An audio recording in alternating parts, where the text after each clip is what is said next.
Hey Jason, it's Olivia. This is probably a mistake. I'm not a vlogger. I'm not even really a very adept talker, but I'm going to vlog anyway. And that's really for two reasons. The first reason is, Jason, you are dedicating and addressing your vlogs to an imaginary woman named Rhoda. As far as I know, you've never known a Rhoda. I don't know a Rhoda. And there really is no Rhoda. Part of me likes the idea of addressing your vlogs to really no one, but then another part of me just feels sad.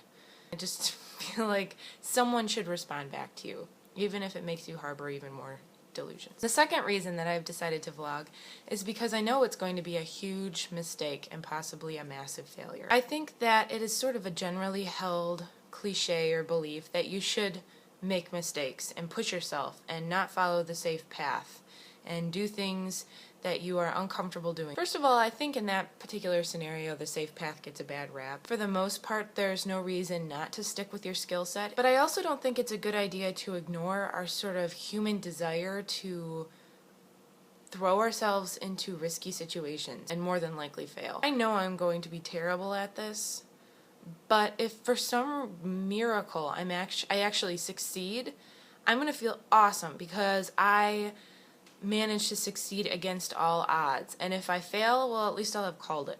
You know, I'll feel a little bit more in control over my life. And I think it's good to do that with things where you have nothing to lose. For example, I have this vlog. If I fail at this vlog,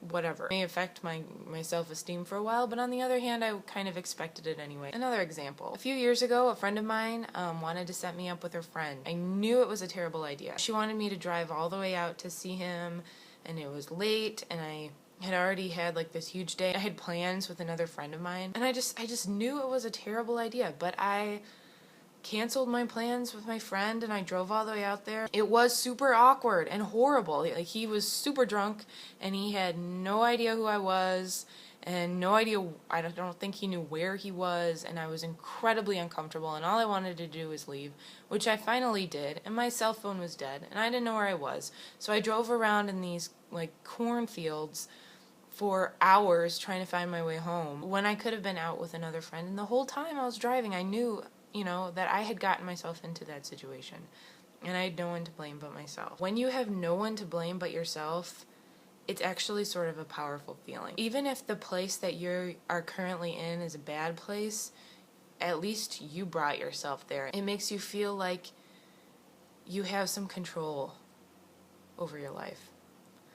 And that's how I felt at that time. I'm sure it feels better to like force yourself to succeed, but even when you succeed at something, I think there's always that inclination to say, well, I couldn't have done it without these people, without my family or my editor or whatever.